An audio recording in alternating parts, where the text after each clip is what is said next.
I wanted to take this opportunity to thank Pastor and everyone for allowing me to speak today.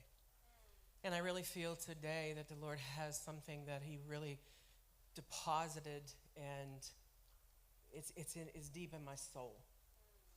And today, what I'm going to talk about is I'm going to talk about a story, but it's a different story. It's about Himself. And it's about His love and His love for you. We say love very loosely. We throw love around. We love ice cream. We love the car. We love that tree. We throw that around a lot. But there is a love that the Lord has. It's called agape love. It is the highest, the most purest love. And that is the love that He has for you. And that love today is a portrait of love through the blood covenant. A lot of us don't understand what blood covenant is. A lot of us don't even, it's not preached a lot. It's not talked about a lot. But the blood covenant is a very, very important to understand and very important to know, because you see, God entered into a blood covenant with you. And that blood covenant is eternal. That's right. That blood covenant is not broken. Amen. Amen. The only way physically on earth for us for a blood covenant to be broken is if you die. But we'll talk about it, because even then it keeps going on. Yeah. And we'll get to that. But the covenant of love is available for you to enter into. But before we do that, I would like my volunteers to come up. The ones that volunteered, easily. After I twisted their arms. All right. My good volunteers are going to come up, because what I'm going to do is I'm going to show you what a Hebrew blood covenant was. Okay, guys, I'm going to let you put these on. They're so beautiful. Matching your clothes very nicely. All right. So what I'm going to talk to you today about is about what it is if you were a Hebrew and you were entering into a blood covenant. First of all, the dictionary states that a blood covenant is sacred. It's a binding agreement that establishes a relationship between two parties. They are often accompanied by oaths, signs, and ceremonies. And this is a lifetime covenant, only broken by death. So, gentlemen, if you come up here. So these two gentlemen have come to the place where they have wanted to enter into a blood covenant. Now, what that means is that this is going past friendship. This is going past friendship. This is going into a place where these two people have decided that they were going to allow themselves to enter into a relationship that would be lifetime. So the first thing they would do is there's 9 steps to a blood covenant that is cut. And in Genesis 17:7, it says, I will establish my covenant between me and you and your descendants and after you in their generations, for an everlasting covenant to be God to you and your descendants after you. That was what God did. He entered into that with you. He cut that covenant with you. So today, when you leave here, I want you to understand what that covenant means. And what does it mean for you? So these two gentlemen have decided they're going to enter in. So the first step that they're going to take in the 9 steps is they're going to take their coats and they're going to give each other their coat. So you're going to take yours off He's going to take his off. You're going to exchange it. And what this is saying is this. This coat represents the person. It is symbolic of saying, I'm going to give myself to you.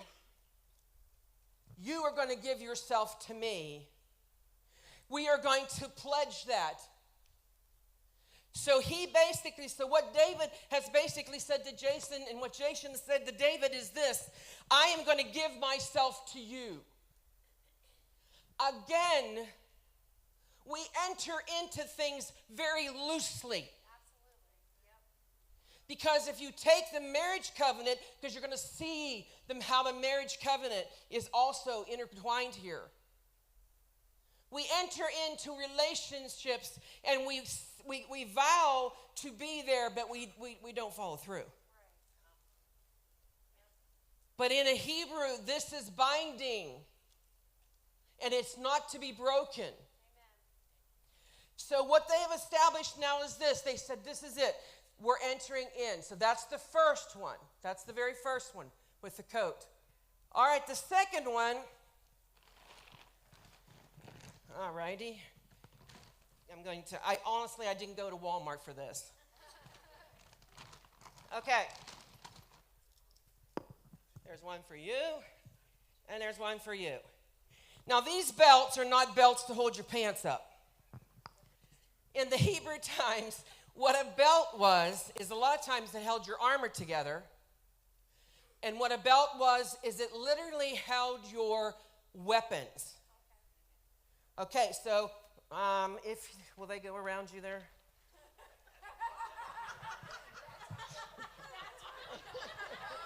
Suck it in, guys.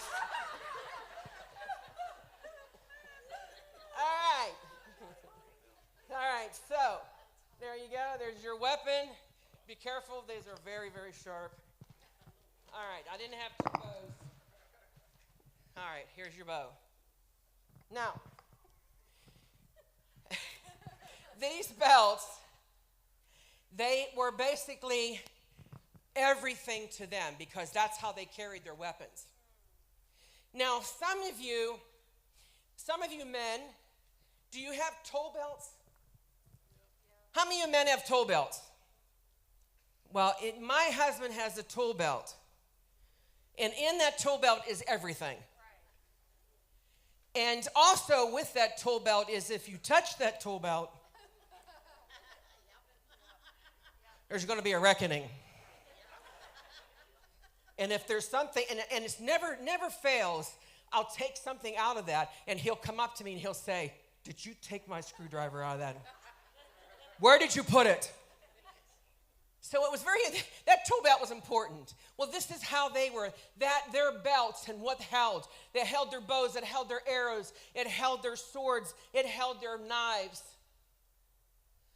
So the second step was, you're going to take your belt off, give it to him with your sword.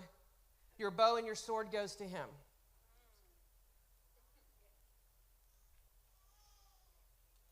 Yeah, be careful with that knife. It's sharp. All right. They exchange it.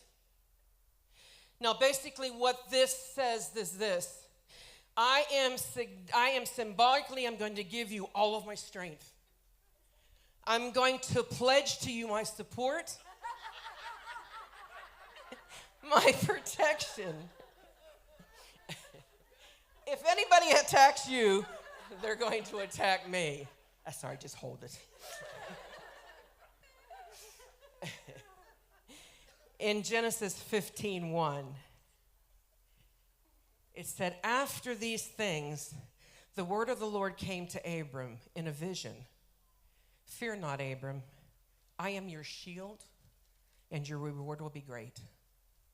At that point, he was saying to him, I'm exchanging weapons with you. Wow. In 1 Samuel 18:34, then Jonathan made a covenant with David because he loved him as his own son. And Jonathan stripped himself of his robe that was on him, and he gave it to David, and his armor, and his sword, and his bow, and his belt. So what he did is he basically David said to Jonathan, and Jonathan said to David, your battles are my battles now. I got your back, buddy. I will protect you. I will stand by you. And I will make sure that you're covered. And that's what they just did. Okay, you guys can, thank you very much. You can just go ahead and put that down there and give a big hand for my volunteers. I won't make them stand through the rest of this. But. So what happens in this place now is they have basically said, I am who you need now. I've given myself to you. I have taken up and I have pledged my protection for you. Do you realize that any time if David would call, it would be the responsibility for Jason to go? Yes. There would not be any thinking about it. Right. And vice versa. Yeah.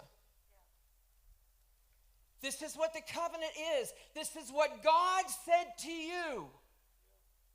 He said to you, I am your sword. I am your shield. I am your buckler. I am the one that goes before you. I am the one that is behind you. Do you understand what he has just said to you? I'm your protection.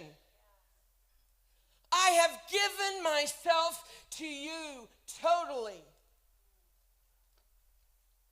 When you call, it is my responsibility to make sure that I'm there.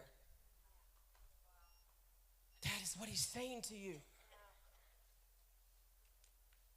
The third part of the covenant is they literally take and they cut the covenant. Now, what they have done is they will take a lamb, and I really didn't think Pastor would want me to cut a lamb and throw each bloody part onto the ground. Yes, I kind of like we're gonna just slide through this one. But anyway, they would take a lamb or they would take a dove, and they would cut it. They would lay the pieces on both sides of them. They would then go back to back, and they would walk through the bloody pieces, and they would make a figure eight. When they were done with the figure eight, they would then be face to face, but on the opposite side of where they started. Now, if you look at that figure eight,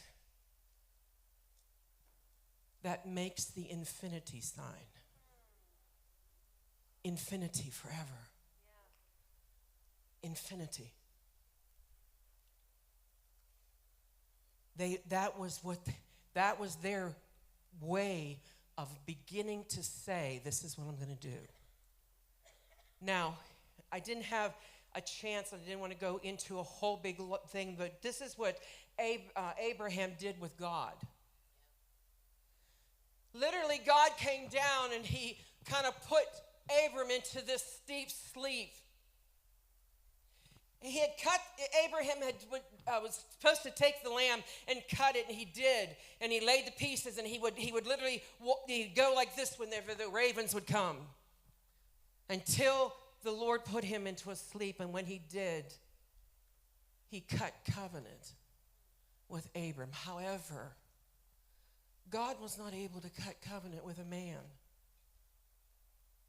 So who did God cut covenant with? Who was that figure that walked through the bloody pieces?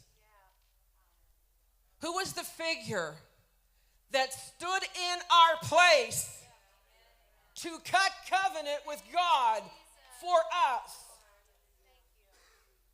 It was Jesus. He cut that covenant for you when you couldn't. He entered into the holiest place of a relationship. for you. And then what they would do is they would take and they would cut their arms. They would take a knife, they would take and cut their arms, and they would raise their arms up. And they would take their arms and put them together. You remember how the Indians used to do the blood brothers? And they would rub in the blood. And what that was is basically saying that their blood now is a part of you, and your blood is a part of them. That blood has now entered into you.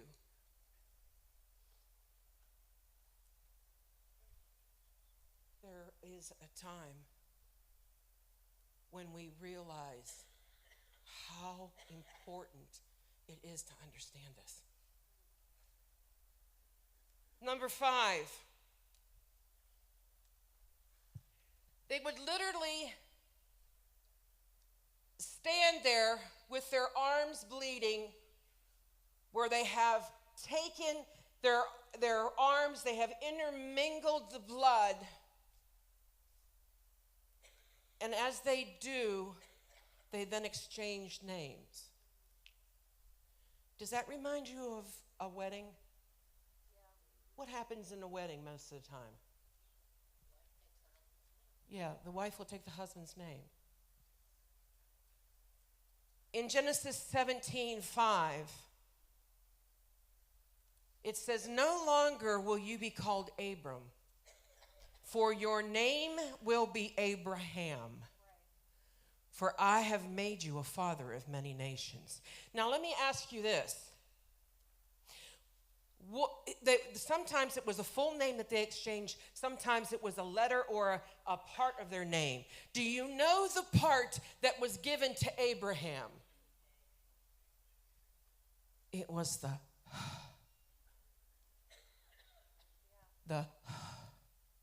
Abraham. The breath. God breathed into this relationship. And he says, now you have my name. I am giving you my name.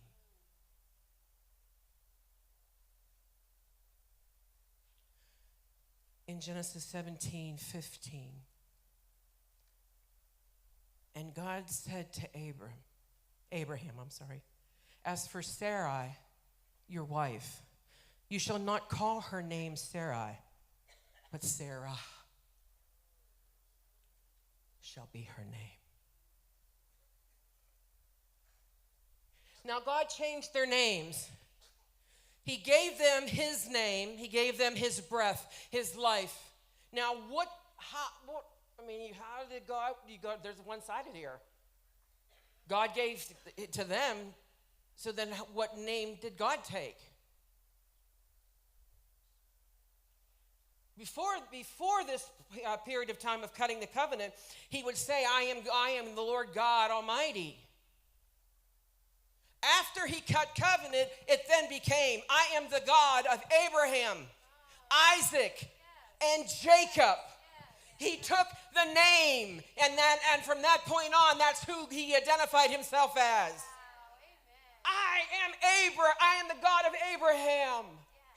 So he was telling everybody that when he spoke that, he's saying to them, this is who I am, and this is my son.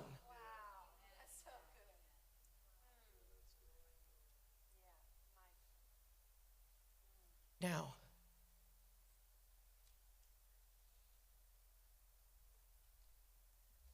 the Yahweh in Hebrew became who they are. That breath. That everybody that they spoke to from that point on should have felt that breath when they said their names. Then the sixth one was called, they would make a scar. This is the permanent testimony to the covenant. This proves there is a covenant. The scar was what they deemed or said that who they were. This always was there to remind us of the covenant responsibilities to each other. If anyone tried to harm us, they would just look at the scar. Now, Henry Morton Stanley, he was an explorer, he was an author, he was a missionary, he was a journalist. He was hired by the New York Herald to find David Livingstone. David Livingstone was on an exploration in Africa or through Africa. Now, Henry Stanley had to go find David Livingstone, and he had to dig through the internal part of Africa to do it. Now, what happened in this situation is this. He knew, this was in the 1800s, he knew the volatileness of going against some of these African tribes. So what he did is he literally went in and he cut covenant with 50 African tribe chiefs. 50. And as he went to find David Livingstone, if he came across an unfriendly tribe, he would literally just go like this.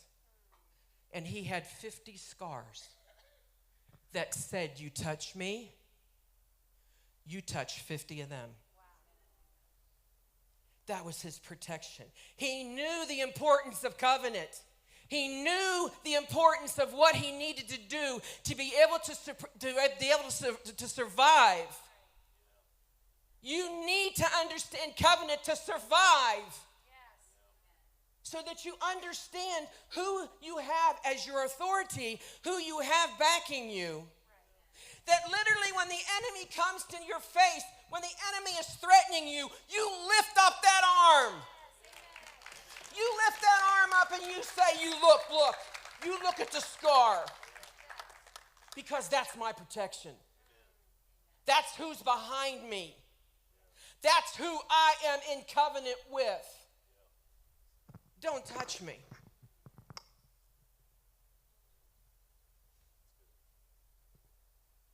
Number 7. This is when they would cut the covenant and they would give the terms of the covenant. They would stand before witnesses and they would basically say, all my assets are yours. All your assets are mine. If you need them, you don't have to ask.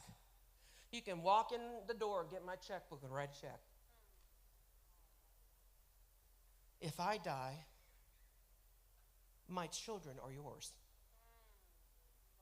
They become yours. This is where it goes down. See, even at death, it continues down through the generations. So basically, what it is it's like, it's not just you have my assets, but you also have my liabilities. You have my liabilities. So what your debt is, then becomes my debt. What your debt is, I will cover. I will bring that point out again in a little bit. But what I need you to understand is that when David and Goliath, no, that wasn't him. David and Jonathan, when David and Jonathan entered into a covenant, they entered into this vow. Now, when Jonathan died, Jonathan had a son, Mephibosheth. Say that real quick. Mephibosheth. He had a son, but what happened is Jonathan's family or Jonathan's loved ones were afraid of David. They were afraid of the king. See, when someone died, the king was allowed to come in and completely wipe out the whole family. Everybody got wiped out. So when Jonathan died and Saul died, because Saul was the king at the time, when they died, the family was in fear and panic because they figured that was going to happen to them. They were going to get wiped out. So they picked up Mephibosheth and they ran, the nanny or the one that was taking care of him. And she tripped and she fell and she crippled him. And they hid out. Well, at one time, David was sitting and he was saying, Jonathan is gone. And Jonathan was he was my blood covenant partner. He said, what do I need to do for him? And he remembered that he had a son. And he went and he looked until he found him. Now he was terrified of him. And David had to prove to him that he was underneath the covenant. Therefore, you now become my son. You now sit at my table. You now have a right to be here. You are no longer an enemy to me. You are who you are in me. Not because of your merit, but because of Jonathan's.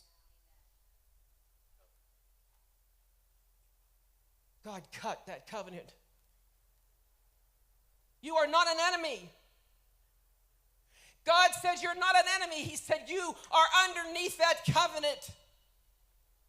Therefore, you become my child.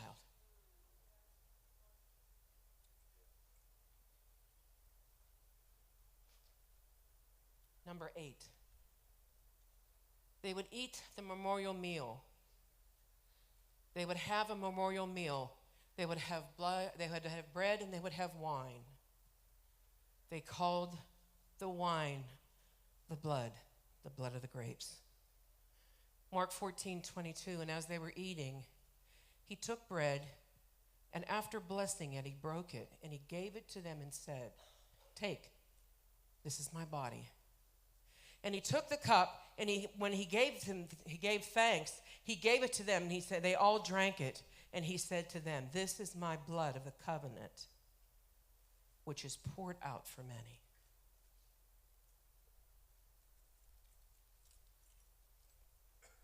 The memorial meal. It becoming a part of the fact that was who God says, now this is my blood. You will eat of it. This is my body, you will eat of it. And I will get back to that. In 9, the last step was they would plant a memorial. They would take a tree and they would plant the tree.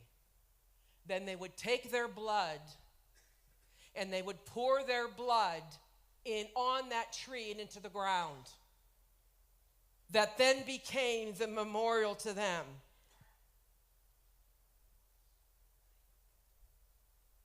Once this was completed, then they were known as friends. Once this was completed, they were known as blood brothers, and nobody would get between them. Their children, their children's children were underneath this covenant, generation after generation. Now,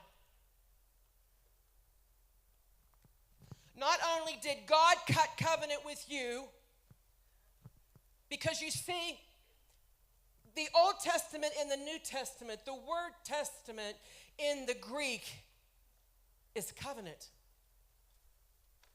So basically we're looking at Old Covenant and New Covenant. Old Covenant was what God cut with you, the time with Abram. So now there has to be a new covenant, correct? And what is that new covenant? That new covenant was the covenant that Jesus Christ cut with you on the day that he hung on the tree. He hung on that tree.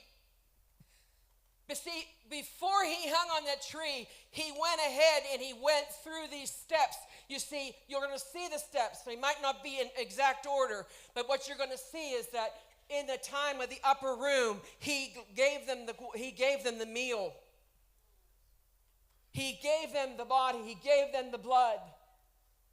He gave that to them. That was a part of the covenant. So they had the meal. They took the robe. What happened to Jesus' robe? They took his robe off of him, did they not? And they divided it up. So we see that Jesus gave his robe. Basically, he said to them, and he said to us at the time of crucifixion, is he said, I am now in you, and you are now in me.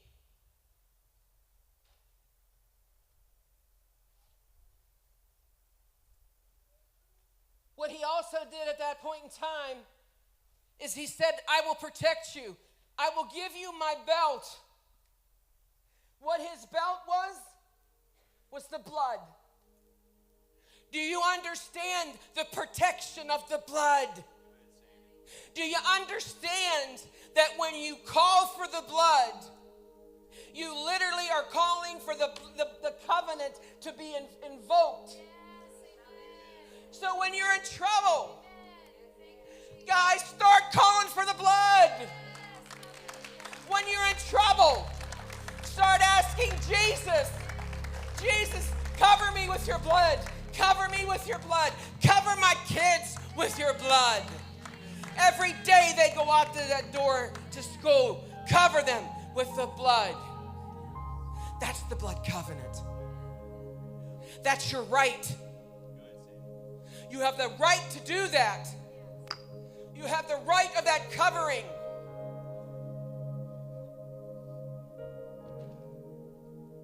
He cut his hands with the nails. He cut his feet.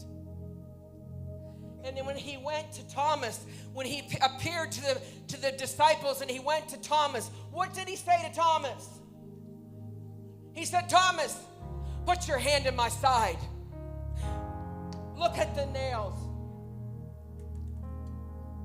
Because that scar testified of the blood covenant. Do you know he still carries the scars and will forever? Because he's saying to you, I prove it. I cut that covenant with you. You are under it.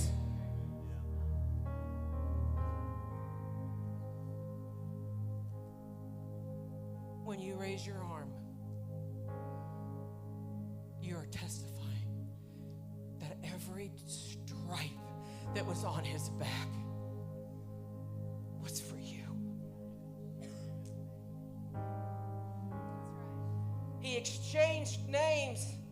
We therefore become Christian. Do you know what Christian means? Christ-like. We enter into the place that we are a child of the Most High God. You have a right to say that. You have a right to claim that you are a child of God. Because you are through the covenant.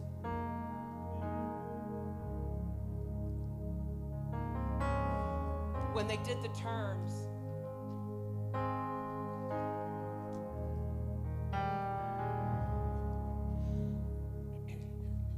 in John 19, 25 through 27, it says, near the cross of Jesus stood his mother's sister, Mary, and the wife of Cleopas, and Mary Magdalene.